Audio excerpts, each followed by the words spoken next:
भारत माता को प्रणाम करता हूँ, आप सबके गुरु माता पिता को प्रणाम करता हूँ, बच्चों को बहुत ढेर सारा प्यार और बुजुर्गों को राम राम।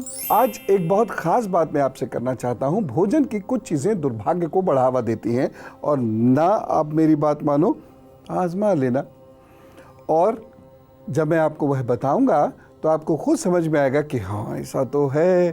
भोजन का एक हिस्सा मन बन जाता है, विचारों को प्रभावित करता है, कर्म को प्रभावित करता है, ग्रहों को प्रभावित करता है। इसीलिए बहुत सोच समझ कर भोजन करना चाहिए। अभी तक आपको नहीं मालूम था ना, कोई बात नहीं, अब मालूम हो जाएगा। जैसे यदि किसी का सूर्य नीच का हो और उसे पद पिता और प्रतिष्ठा का सुख कठिनाई से मिल रहा हो तो उसे नमक कम खाना चाहिए। यदि ऐसा नहीं है, यदि वो नमक कम नहीं खाते, यदि सूर्य उनका कमजोर है और नमक ज्यादा खाएंगे तो निश्चित रूप से कोई असाध्य योग होगा जो हो सकता है नियंत्रित रहे परंतु ठीक नहीं होगा, जीवन भर परेशान करेगा। ना मानो तो आजमा लो। आजमाइएगा नहीं, ये बातें स्वयं सिद्ध मान लीजिए और इसका लाभ उठा लीजिए। अब यदि आपका सूर्य कमजोर है तो क्या करना चाहिए? और सूर्य कमजोर है और ईश्वर ना करे कोई भी असाध्य रोग है, चाहे वो ब्लड प्रेशर ही क्यों ना हो, चाहे वो डायबिटीज क्यों ना हो, कुछ भी असाध्य रोग लगा हुआ है तो ऐसे लोगों को थोड़े से गौमूत्र का सेवन जरूर करना चाहिए और जौ का सेवन जरूर करना चाहिए। यही चंद्रमा का है। यदि मेष राशि है, कर्क राशि है, वृश्चिक राशि है और मीन राशि है आपकी, तो मांसाहार करना बहुत नुकसान देगा। वैसे तो मांसाहार सबको नुकसान देता है, मनुष्य का शरीर मांसाहार के लिए बना ही नहीं है, लेकिन इन राशियों को मांसाहार बहुत नुकसान देता है। और साथ ही साथ ये राशियां यदि बहुत ठंडी वस्तुओं का प्रयोग करें तो और भी नुकसान होता है। उसमें भी विशेष रूप से सुन लीजिए, वृषभ, कर्क, तुला और धनु, मकर और कुंभ, इन राशि के लोगों को ठंडा खाना बहुत नुकसान देता है, ठंडी चीजों का सेवन बहुत नुकसान देता है। वृषभ राशि, कर्क राशि, तुला, धनु, मकर और कुंभ का चंद्रमा तो मांसाहार से गंभीर रोग पैदा कर देता है और वृषभ, कर्क, तुला, धनु, मकर और कुंभ का चंद्रमा रात में दूध पीने के अच्छे परिणाम नहीं देता। यदि आपके खिलाफ झूठी अफवाहें अक्सर उड़ती रहती हैं या फिर आपकी प्रवृत्ति नीच हो, और देखो सबको पता होता है हम उच्च प्रकृति के हैं कि नीच के हैं, तो यदि आपकी प्रकृति नीच की हो, स्त्री से आपकी बनती ना हो, संतान सुख आपको हो नहीं या बहुत देर से मिला हो, घर से बहुत दूर आकर आप बसे हो और आपके मित्र अच्छे ना हो, तो हमेशा याद रखिए कि जो मेहमान आपके यहाँ आए, कोई भी आए, चाहे वो आपके यहाँ कोई बिल देने लेने वाला भी आए, तो उसको भी थोड़ा सा मीठा ज़रूर खिलाना है। और आपको स्वयं को हमेशा हल्का नमक खाना है, चाहे ज़बान कुछ भी मांगे, करिएगा मत। ज़बान बड़ी ख़राब चीज़ होती है, ये गड़बड़ करके और दांतों के पीछे जाकर छुप जाती है और दुर्भाग्य के जूते कपाल को पड़ते हैं। इसलिए ज़बान के चक्कर में ज़्यादा मत आइएगा।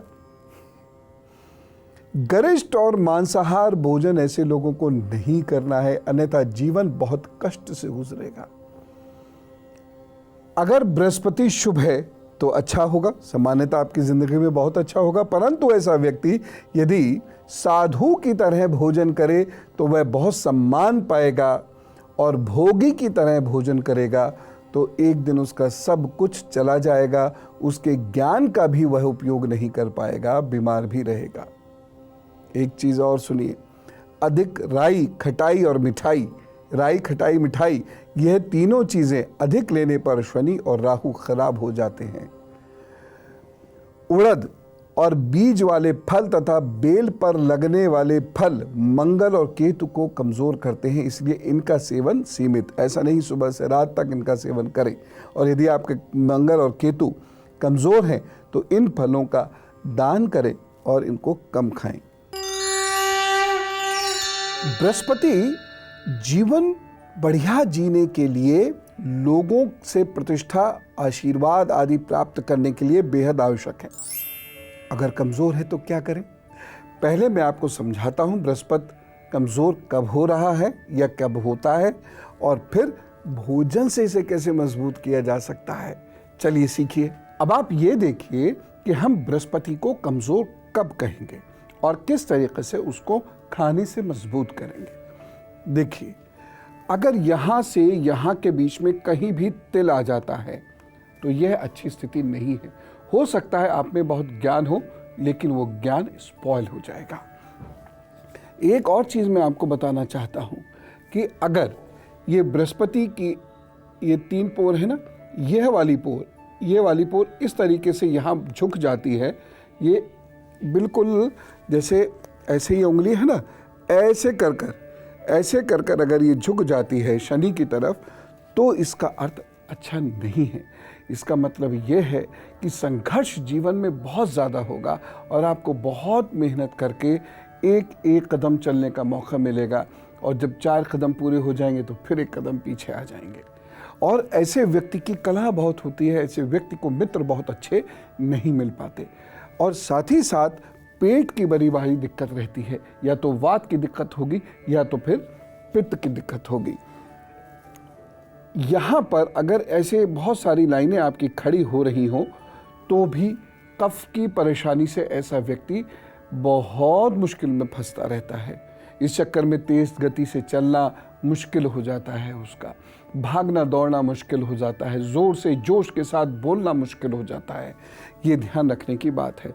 और यहाँ से बृहस्पति के इधर अगर ये कोई चौकोर बक्सा यानी बॉक्स बना हुआ है और वह टूट रहा है तो यह दुर्भाग्य कारक है, और घर गृहस्थी में भी इसमें परेशानी होगी। घर गृहस्थी बसने और जमने में बहुत दिक्कतें और देर होगी। कोई दिक्कत की बात नहीं है। आप यह जान के आश्चर्य करेंगे कि केवल भोजन करने से चीज़ें ठीक हो जाती हैं। दूध हल्दी, केवल हल्दी, आलू हल्दी का दान, ये सारी चीज़ें करने से आप सोचिए इतनी सारी परेशानियों से आप निजात पा सकते हैं। और वहीं यदि आप बहुत गरिष्ठ भोजन करेंगे, वहीं यदि आप बासी भोजन करेंगे, वहीं यदि आप बहुत ज़्यादा मैदा आदि वाला भोजन करेंगे, बहुत ज़्यादा तला हुआ भोजन करेंगे, बाहर का भोजन बहुत ज़्यादा करेंगे, तब आपको परेशानी होना निश्चित है। अब मैं कुछ खास चीज़ों के बारे में आपको बताना चाहता हूं जो आपके ग्रहों को बहुत मजबूत करती हैं। सुनिए, और जो बातें मैं आपको बता रहा हूं उसे लाइटली मत लीजिएगा। देखिए, बृहस्पति की बात से शुरू करते हैं। बृहस्पति यदि भाग्य कारक होकर कमजोर हो गया तो हल्दी अलग से खाने लगी। एक चुटकी हल्दी आपकी किस्मत बदल सकती है, विश्वास करिए और खाइए, फर्क पड़ेगा। यदि बृहस्पति कमजोर हो रहा है तो ज्ञान की कमी होगी। वैसे ये कोई स्वीकारेगा नहीं कि उसके अंदर ज्ञान कम है। दूसरा लक्षण बताता हूं। यदि जिन लोगों को ज्ञान के सहारे ही जीविका चलानी है तो उनका बृहस्पति कमजोर नहीं होना चाहिए, नहीं तो वो बहुत पीछे रह जाएंगे। इसके लिए उन्हें भी दूध हल्दी का सेवन जरूर कर लेना चाहिए। अद्भुत उपाय है, जरा सा दूध या हल्दी। यदि आपके अंदर फैट बहुत आ रहा हो तो दूध में चीनी मत डालिएगा, बस हल्दी घोल के पी लीजिएगा। शरीर का दर्द खत्म होने लगेगा, आपके मन का द्वंद्व खत्म होगा, मानसिक शांति मिलेगी, आपका विचार मजबूत होगा, आपकी सोच अच्छी होगी, घर की कलह खत्म होगी। और अब गुरु मंत्र, एक बहुत विशिष्ट भोजन है, सबको पसंद है पूरे हिंदुस्तान में, वह है चावल। चावल लगभग सभी को प्रिय होता है, कुछ ही लोग चावल नहीं खाते मिलेंगे। भारत के लगभग हर प्रांत में चावल खाया जाता है। दिन के एक भोजन में तो ज्यादातर परिवारों में चावल होता ही है। ज्योतिष के अनुसार चावल चंद्रमा को संतुलित करने का माध्यम है। चावल खाने और दान देने से सौभाग्य का नैसर्गिक कारण यानी नेचुरल फैक्टर ऑफ फेट वह है चंद्रमा, वो बलि होता है। चावल स्वास्थ्य की दृष्टि से भी बड़ा उपयोगी है। चावल खाने से शरीर में ऊर्जा बढ़ती है, शरीर को फैट मिलता है। फैट भी ज़रूरी है, ऐसा नहीं है। और यदि चावल का पानी काली मिर्च और नमक डाल के पिया जाए तो ये फैट कम भी कर देता है। जब चंद्रमा बहुत ख़राब हो रहा हो, माता जी बीमार हो रही हो, आपको कोई उपाय समझ में ना आए तो चावल की खीर बना बना के दान कर दीजिए। यदि आप नहीं खीर बना सकते तो चीनी, दूध और चावल ये गरीब बच्चों को बांटना शुरू कर दीजिए। 7 दिन तक रोज ऐसा कीजिए। तो देखा आपने, भोजन बहुत महत्वपूर्ण होता है, आपके दुर्भाग्य का कारण भी बन सकता है, आपके सौभाग्य को बढ़ाने में भी मदद कर सकता है।